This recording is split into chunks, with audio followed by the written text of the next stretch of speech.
उत्तर प्रदेश के कानपुर शहर में एक अरबपति बिजनेसमैन रहा करते थे, ओम प्रकाश दसानी। उनका बिस्किट का अच्छा खासा बड़ा कारोबार था। उनके दो बेटे थे और छोटे बेटे का नाम था पीयूष दसानी। उसकी उस वक्त उम्र थी तकरीबन 30 साल। 2014 की ये वारदात है। अब 2014 से 2 साल पहले यानी कि 2012 में पीयूष की शादी हुई थी एक ज्योति नाम की लड़की से। ज्योति जबलपुर की रहने वाली है और उसके पिताजी भी एक अरबपति बिजनेसमैन है। धन दौलत शोहरत किसी भी चीज़ की इनके पास कोई कमी नहीं थी। अब 2012 में शादी हुई। उसके 2 साल बाद 27 जुलाई 2014 को ज्योति पीयूष को बोलती है कि आज संडे है तो चलो कहीं बाहर घूमने चलते हैं, अच्छे कहीं पर लॉन्ग ड्राइव पर जाएंगे और फिर अच्छे एक रेस्टोरेंट में बैठकर आराम से खाना खाएंगे। तो पीयूष भी तैयार हो जाता है। तो तकरीबन 11 बजे वो अपनी होंडा अकॉर्ड कार लेकर पीयूष और ज्योति दोनों पहुंच जाते हैं कानपुर के फेमस कार्निवल रेस्टोरेंट में। उस रेस्टोरेंट में तकरीबन 1-1.5 घंटा वो स्पेंड करते हैं और उसके बाद 12 साढ़े 12 के बीच में वो रेस्टोरेंट से निकलकर कहीं लॉन्ग ड्राइव पर चले जाते हैं इधर उधर घूमने। ज्योति रिक्वेस्ट करती है पीयूष से कि हम कहीं थोड़ा घूम कर आते हैं। तो पीयूष और ज्योति दोनों कहीं पर ऐसे इधर उधर घूमने निकल जाते हैं। ऐसे ही घूमते घूमते वो कानपुर के एक थोड़े से सुनसान इलाके में पहुंचते हैं जहां पर बस्तियां इतनी ज़्यादा नहीं थी, आसपास लोग इतने ज़्यादा नहीं थे। वो उस रास्ते से गुजर ही रहे थे कि उनकी गाड़ी के पीछे से 2 मोटरसाइकिल पर सवार 4 लड़के आते हैं जो कि पीयूष की कार को दोनों तरफ से घेर लेते हैं। पीयूष की गाड़ी को वो रुकाते हैं, पीयूष को नीचे उतारते हैं और पीयूष के साथ वो जबरन मारपीट करते हैं।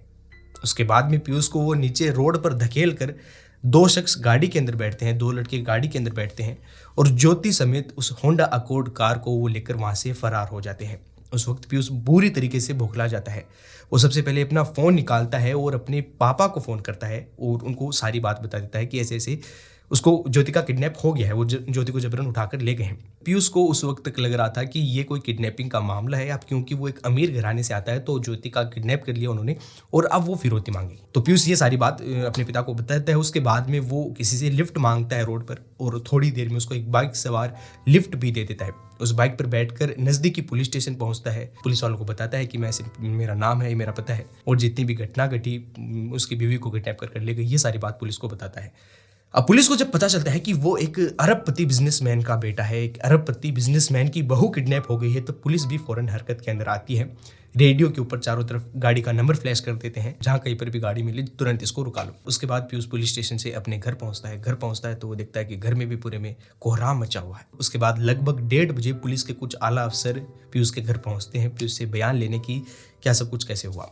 तो पीयूष बताता है कि वो तकरीबन 11 बजे घर से निकले, बाद में रेस्टोरेंट में गए, वहाँ पर खाना खाया और खाना खाने के बाद में वो एक ड्राइव पर निकले थे और उसी दौरान कुछ 4 लड़के आते हैं 2 बाइक्स पर बैठकर और उसको मारते हैं पहले और उसके बाद उसकी बीवी को किडनैप कर वो गाड़ी के अंदर बिठाकर ले जाते हैं। पीयूष का ये सारा बयान पुलिस वाले दर्ज ही कर रहे थे कि रेडियो पर एक मैसेज आता है कि जिस गाड़ी की हमको तलाश थी वो गाड़ी हमको सड़क किनारे मिल चुकी है। पुलिस की टीम तुरंत उस गाड़ी के पास पहुंचती है। वो पीयूष की ही गाड़ी थी जिसकी वो तलाश कर रहे थे। उस गाड़ी का जब दरवाज़ा खोलकर गाड़ी के अंदर देखा जाता है तो मंजर झकझोर देने वाला था। गाड़ी अंदर से पूरी लाल हो चुकी थी, खूनम खून हो चुकी थी। चारों तरफ उस गाड़ी में उसके इंटीरियर में खून ही खून था और पीछे की सीट पर ज्योति की बॉडी पड़ी हुई थी जो कि खूनम खून हो रखी थी। ज्योति की बॉडी को निकाला जाता है, एम्बुलेंस में डाला जाता है और हॉस्पिटल भेज दिया जाता है। साथ में जब ये बात पीयूष को और उसके घर वालों को बताई जाती है तब उनकी आंसू नहीं रुक रहे थे।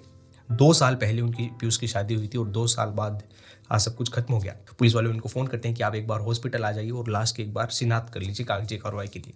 तो पीयूष और उसके कुछ 2-3 परिवार के लोग कैसे तैसे हॉस्पिटल पहुंचते हैं। हॉस्पिटल में उसकी पहचान करते हैं। उसके बाद में उसको पोस्टमार्टम के लिए लाश को भेज दिया जाता है। अब इसी दौरान एक पुलिस ऑफिसर की नज़र पड़ती है पीयूष की टी शर्ट के ऊपर। पीयूष की आंखें नम थी लेकिन उस पुलिस ऑफिसर की आंखें थी पीयूष की टी शर्ट के ऊपर। इत्तेफाक से वो पुलिस ऑफिसर भी थोड़ी देर पहले पीयूष के घर गया था पीयूष का बयान दर्ज करने। अब वो पुलिस ऑफिसर दिमाग पर जोर डालता है और याद करता है कि जब वो पीयूष के घर गया था तब उसने कोई दूसरी टी शर्ट पहन रखी थी, कोई दूसरी कमीज पहन रखी थी और अब थोड़ी देर बाद जब वो अपनी बीवी की लाश की शिनाख्त करने जब हॉस्पिटल पहुंचा है तब उसने दूसरी टी शर्ट पहन रखी है।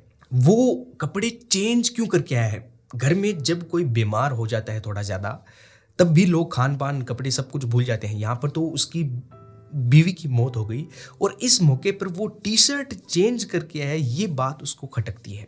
हॉस्पिटल की 4 दीवारी में वो धीरे से ये बात अपने सीनियर पुलिस ऑफिसर को बताता है। वो पुलिस ऑफिसर भी पीयूष के घर गए थे, वो भी कहते हैं हाँ ये बात तो सही है, पीयूष ने घर पर दूसरी टी शर्ट पहन रखी थी और हॉस्पिटल में जब अपनी बीवी की लाश की शिनाख्त करने आया है तब कोई दूसरी टी शर्ट पहन रखी है। उसको भी कुछ अजीब लगता है।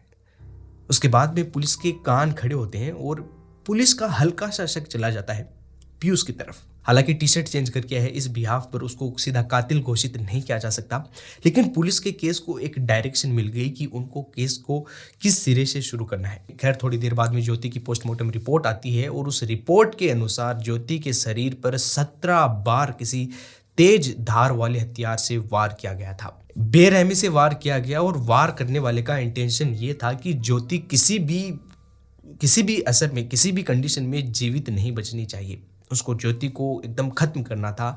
अपना पूरा गुस्सा उसने 17 बार वार करके ज्योति के ऊपर निकाला है। अब इस मौके पर भी एक बात और बीच में फंस जाती है। अगर किन्हीं किडनैपर्स ने ज्योति का किडनैप किया है तो किडनैप उन्होंने किया है फिरौती मांगने के लिए, पैसे मांगने के लिए, लेकिन उन्होंने पैसे मांगने के लिए, फिरौती मांगने के लिए एक बार भी उनके घर फोन नहीं किया कि इतने दे पैसे दो तभी ज्योति को छोड़ेंगे। इसके उल्टा उन्होंने किडनैप करने के 2 घंटे के अंदर अंदर ज्योति का कत्ल कर दिया। अब यहां से कहीं से भी नहीं लग रहा था कि ये कोई किडनैप है। ये सीधा साधा लग रहा था कि किसी ने अपनी जाति दुश्मनी निकाली है ज्योति के साथ। लेकिन ज्योति केवल 2 साल पहले कानपुर शहर में आई, उससे पहले वो जबलपुर में रह रही थी। 2 साल के अंदर अंदर ऐसी किससे ज्योति की दुश्मनी हो गई कि वो ज्योति की जान लेने पर उतर आया। ऐसे तो कोई बाहर ज़्यादा कानपुर में घूमती भी नहीं थी ज्योति, और जहाँ कहीं पर भी जाती थी उसका पति उसके साथ रहता था, उसका पूरा परिवार उसके साथ रहता था। तो ज्योति से बदला कौन लेना चाहेगा, कौन ज्योति का कत्ल करना चाहेगा। अब सब कुछ को छोड़कर पुलिस के पास ले देकर केवल एक ही सस्पेक्ट था, जो कि था ज्योति का पति पीयूष।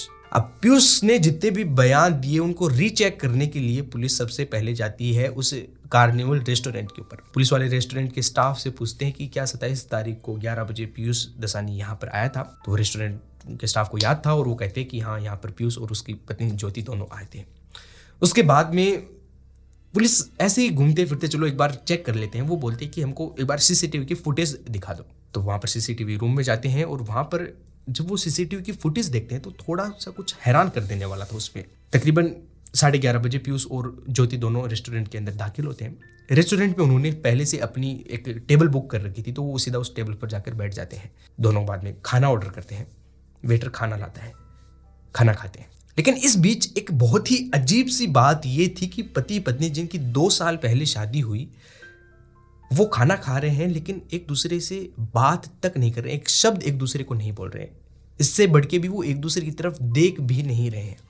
पति पत्नी आउटिंग के ऊपर निकले हैं, लेकिन वो एक दूसरे की तरफ देख भी नहीं रहे हैं, एक दूसरे से बातें नहीं कर रहे हैं। तो इसमें कहीं ना कहीं बहुत कुछ अजीब है। इसके अलावा ज़्यादातर टाइम पीयूष फ़ोन के ऊपर ही बिजी था। फ़ोन पर वो किसी से बात कर रहा था, और जब कहीं भी वेटर आ रहा था तो वेटर से बातें कर रहे थे, आराम से खाना खा रहे थे, लेकिन एक दूसरे से बातें नहीं कर रहे थे। उसके बाद में वो खाना खाते हैं। खाना खाने के बाद में वो रेस्टोरेंट से तकरीबन 12 साढ़े 12 निकल जाते हैं। उसके बाद पुलिस दूसरी लोकेशन पर पहुंचती है जहाँ पर पीयूष ने बताया था कि उसकी पिटाई हुई, उसकी पत्नी का किडनैप हुआ। तो उस लोकेशन पर भी पीयूष ने बताया था कि वो बहुत सुनसान थी, लेकिन वो सुनसान नहीं थी। वहाँ पर काफ़ी सारे लोग आ रहे थे, चलती फिरती रोड थी, काफ़ी सारे साधन आ रहे थे जा रहे थे, कुछ लोग भी इधर उधर दिखाई दे रहे थे। सुनसान थी, लेकिन वो इतनी भी सुनसान नहीं थी कि एक भी चश्मदीद वहाँ पर ना मिले। ऐसा तो होना नामुमकिन सा लग रहा था। इसके अलावा पीयूष ने बताया था कि उन लोगों ने पीयूष की बुरी तरीके से पिटाई की थी, उसको सड़क के ऊपर धकेला था। लेकिन पीयूष के कपड़ों को देखकर पीयूष के शरीर पर एक भी खरोंच नहीं थी, ना ही उसके कपड़ों को देखकर बताया जा सकता था कि इसकी किसी ने पिटाई की है, इसको किसी ने सड़क के ऊपर फेंका है। आमतौर पर कोई नीचे गिरता है तो उसकी शर्ट पर, उसकी कमीज पर थोड़े दाग लग जाते हैं, लेकिन पीयूष की कमीज एकदम साफ थी जब वो पुलिस स्टेशन आया, जब वो अपने घर पर था। धीरे धीरे शक का शिकंजा पीयूष के ऊपर कसता जा रहा था। लेकिन अब ये सारी कोई सबूत नहीं थे, ये केवल चीज़ें थी, एक तरह से एक थ्योरी थी। इन सभी के बिहाफ पर वो पीयूष जैसे बड़े बिजनेसमैन के बेटे पर हाथ नहीं डाल सकते थे। तो पुलिस वाले फैसला करते हैं कॉल रिकॉर्ड्स निकालने का। वो पीयूष के कॉल रिकॉर्ड्स निकालते हैं। कॉल रिकॉर्ड्स के अंदर भी कुछ ऐसा खास सामने नहीं आता है। हालांकि एक नंबर हाईलाइट होता है जिसके ऊपर पीयूष सबसे ज्यादा बातें किया करता था। तकरीबन 500-600 कॉन्टैक्ट थे पीयूष के मोबाइल में, उनमें से केवल एक ऐसा कॉन्टैक्ट था जिससे पीयूष बहुत ज्यादा बातें किया करता था। उससे रात भर 2, 4, 6 बजे तक वो सुबह तक बातें किया करता था। पुलिस ने चलो इस नंबर को निकाल कर देखा कि भाई ये नंबर किसका है, तो वो पता चला कि वो नंबर एक मनीषा नाम की लड़की का है, जो कि कानपुर की ही रहने वाली है, और वो भी एक बिजनेसमैन की बेटी है। उनके पिता का पान मसाला का कोई बड़ा बिजनेस है। बाद में अब पुलिस को कहीं ना कहीं लगा कि मनीषा और पीयूष के बीच में कुछ न कुछ कनेक्शन है, कुछ न कुछ रिश्ता है। इसी वजह से ये सुबह के 2, 4, 6 बजे तक इसे बातें कर रहा है। व्हाट्सएप की चैट्स में निकाली गई और उनसे साफ हुआ कि ये दोनों एक दूसरे के काफ़ी नज़दीक थे। अब पुलिस को 100% क्लियर हो गया था कि पीयूष ने ही किया है जो किया है, और किया है जो किया है वो मनीषा की वजह से किया है। मनीषा पीयूष और ज्योति के रिश्ते के बीच में थी। पुलिस को सब कुछ साफ साफ नजर आ रहा था। अब कत्ल के 4 दिन बाद 31 जुलाई को पुलिस स्टेशन से फोन जाता है मनीषा के फोन पर। पुलिस वाले मनीषा को बोलते हैं कि आप पीयूष को कैसे जानती हैं? तो मनीषा बोलती है कि पीयूष उसका एक खास अच्छा दोस्त है। तो पुलिस वाले बोलते हैं कि आपका अच्छा दोस्त है तो आप एक बार पुलिस स्टेशन आ जाइए, और यहाँ पर क्या पता आपकी कुछ जानकारी से इन्वेस्टिगेशन में थोड़ी मदद मिल सके। मनीषा भी मना नहीं करती है और वो पुलिस स्टेशन चली आती है। दूसरी तरफ पुलिस स्टेशन से एक फ़ोन जाता है पीयूष के फ़ोन पर। वो पीयूष को बोलते हैं कि आपने क्योंकि बयान दिया है और आपकी पत्नी थी, तो एक बार आप पुलिस स्टेशन आ जाइए, आपको आपसे कुछ बातचीत करनी है। पीयूष भी पुलिस स्टेशन आ जाता है। लेकिन जब पीयूष पुलिस स्टेशन पहुंचता है तो उसको पता चलता है कि उसको बातचीत करने के लिए या फिर उसका बयान वगैरह के लिए उसको नहीं बुलाया है। उसको एज ए सस्पेक्ट या फिर as a murderer, as a कातिल उसको पुलिस स्टेशन में बुलाया गया है। उसके बाद में पीयूष से पुलिस वाले कई तरह के सवाल जवाब करते हैं, लेकिन पीयूष अपने ही बयान पर टिका हुआ था। अपने बयान से बिल्कुल भी वो टूट नहीं रहा था। उसके बाद में पुलिस मनीषा से बात करती तो मनीषा ने भी ऐसा कुछ खास बताया नहीं। उसके बाद में पुलिस पीयूष और मनीषा को एक साथ लाकर बिठाती है। उसके बाद में सामने रखती है कॉल रिकॉर्ड्स, व्हाट्सएप की चैट्स और सीसीटीवी की फुटेज रेस्टोरेंट की, जिसमें पीयूष और ज्योति आपस में बातें नहीं कर रहे थे। ये सारा सब कुछ देखने के बाद में चेहरा सफेद हो जाता है पीयूष का। उसको पता चल गया था, उसको एहसास हो गया था कि पुलिस को सब कुछ पता चल चुका है, अब कुछ भी छिपाया हुआ नहीं है। उसकी और ज्योति के रिश्ते के बारे में पुलिस को पता चल चुका है, और उसके और मनीषा के रिश्ते के बारे में पुलिस को पता चल चुका है। यहाँ पर अब पीयूष टूट जाता है और वो सारी कहानी बताना शुरू करता है।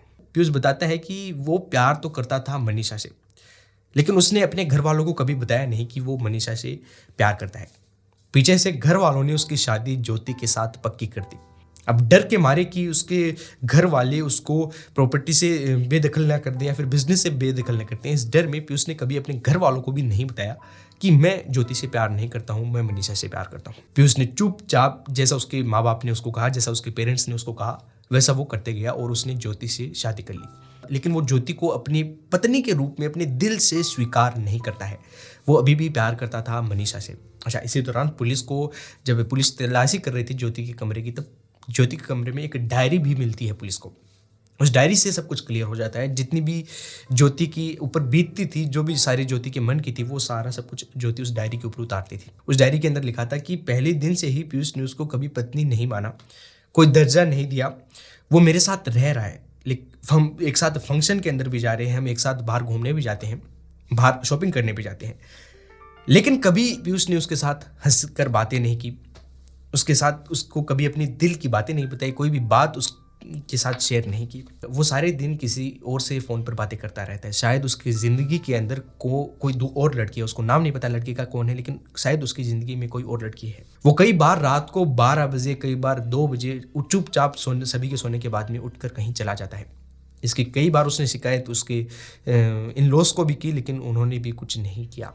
और भी बहुत कुछ उस डायरी के अंदर लिखा हुआ था, और ये एक तरह से अहम सबूत साबित होता है। पुलिस इसको कोर्ट के अंदर भी पेश करती है। अब उसके बाद पीयूष बताता है कि उसको लग रहा था कि कहीं ना कहीं वो फंस गया। उसको प्यार था मनीषा से, उसको शादी करनी थी मनीषा से, लेकिन वो ज्योति के साथ फंस गया है। अब उसको ज्योति को छोड़कर मनीषा से शादी करनी थी, इसका पूरा प्लान उसने बना लिया था। अब यहाँ पर अगर वो ज्योति को डिवोर्स देता, पीयूष बताता है कि तो वो फंस सकता था, तो वो शायद उसको प्रॉपर्टी से भी बेदखल कर देते, और क्योंकि ज्योति का बाप भी बड़ा बिजनेस टाइकून था, तो उससे भी खतरा था। तो डिवोर्स का प्लान ड्रॉप कर देता है पीयूष, और एक दूसरा प्लान वो तैयार करता है। वो अपने ड्राइवर को और अपने घर के नौकर को कहता है कि आप एक किराए के सुपारी किलर को ढूंढो। घर के ड्राइवर और नौकर दोनों एक सुपारी किलर को ढूंढते हैं। उसके बाद में मनीषा, पीयूष सभी मिलकर पूरा प्लान तैयार करते हैं। प्लान के मुताबिक ही संडे को 11 बजे घर से निकलता है पीयूष अपनी होंडा कोड कार में अपनी पत्नी ज्योति के साथ। पहले वो रेस्टोरेंट जाते हैं, वहाँ पर वो बैठकर खाना खाते हैं। उसके बाद में ज्योति उससे जिद करती है पीयूष से। ज्योति को लगता है कि आज हस्बैंड का मूड ठीक है, आज बाहर खाने पर लेकर आए हैं, तो ज्योति पीयूष से जिद करती है कि चलो आज लॉन्ग ड्राइव पर घूमने चलते हैं। लेकिन पीयूष के दिमाग में कुछ और ही चल रहा था। पीयूष उसको प्लान के मुताबिक ले जाता है कानपुर के एक जगह पर। वहाँ पर कोई बाइक सवार उसके पीछे से नहीं आए थे। वहाँ पर सब कुछ सारा प्लान रेडी था। पीयूष ने 4-5 बंदे पहले से वहाँ पर खड़े कर रखे थे और पीयूष ने चुपचाप उनके सामने जाकर गाड़ी रोक दी। पीयूष गाड़ी से उतरता है, चाकू लेता है और अपने हाथों से अपनी पत्नी के पेट में चाकू घोंप देता है। तब तक वो चाकू मारता रहता है जब तक उसकी पत्नी की सांसें नहीं निकल जाती। उसके बाद में वो गाड़ी बाकी के जितने भी थे उनको देता है और प्लान के मुताबिक ही वो बाद में सड़क पर ऐसे दौड़ने लगता है, बाइक सवार से लिफ्ट मांगता है, अपने पापा को फ़ोन करता है कि ज्योति का किडनैप हो गया है। पुलिस स्टेशन पहुंचता है, पुलिस स्टेशन में सारा वाकया बताता है कि इस रोड पर उसकी पत्नी का किडनैप हो गया है, कुछ 4-5 लड़के हैं, उसकी पत्नी को गाड़ी में बिठा कर ले गए, उसको भी मारा पीटा। उसके बाद में अपने घर जाता है, घर में भी सारा कोहराम मचा हुआ था। लेकिन जब वो घर से हॉस्पिटल पहुंचता है अपनी पत्नी की लाश को शिनाख्त करने, तब एक अनुभवी पुलिसकर्मी देखता है कि उसने घर पर तो दूसरी टी शर्ट पहन रखी थी, लेकिन यहाँ पर दूसरी टी शर्ट पहन रखी है। और यहाँ पर उस पुलिसकर्मी का माथा खनका और सारा केस धीरे धीरे खुलता चला गया। 2014 में पीयूष और मनीषा समेत 6 लोगों के ऊपर मामला दर्ज होता है। तकरीबन 2022 तक ये मामला निचली अदालत के अंदर चलता रहता है। 2022 के अक्टूबर के अंदर फैसला आता है कि सभी 6 के 6 को उम्र कैद की सजा सुनाई जाती है। 2014 से 2022 तक इन 8 सालों के अंदर मनीषा बाहर थी, लेकिन पीयूष जेल के अंदर ही था। उसको केवल 2020-21 के अंदर कुछ 15 दिनों की पेरोल पर छोड़ा गया था क्योंकि उसकी माँ बीमार थी। इसके अलावा अभी जितने भी 6 थे गुनहगार वो सारे के सारे जेल में हैं। फिलहाल हाई कोर्ट का फैसला आना है और सुप्रीम कोर्ट का फैसला आना है, उसके बाद ही फैसला हो पाएगा कि क्या इनको सजा दी जाएगी। लेकिन अच्छी बात यह कि वो जेल के अंदर ही रहेंगे, तब तक फैसला नहीं आ जाता। ये थी दोस्तों आज की एक अमीर बिजनेसमैन की बेटे की कहानी। कैसी लगी आपको कमेंट करके ज़रूर बताना, अपने विचार कमेंट्स में ज़रूर लिखना और ऐसी और भी कहानियाँ सुनने के लिए, देखने के लिए अपने चैनल को ज़रूर सब्सक्राइब कर लेना। मैं मिलता हूँ आपसे कल एक और नई कहानी के साथ। तब तक के लिए स्टे सेफ, स्टे सिक्योर।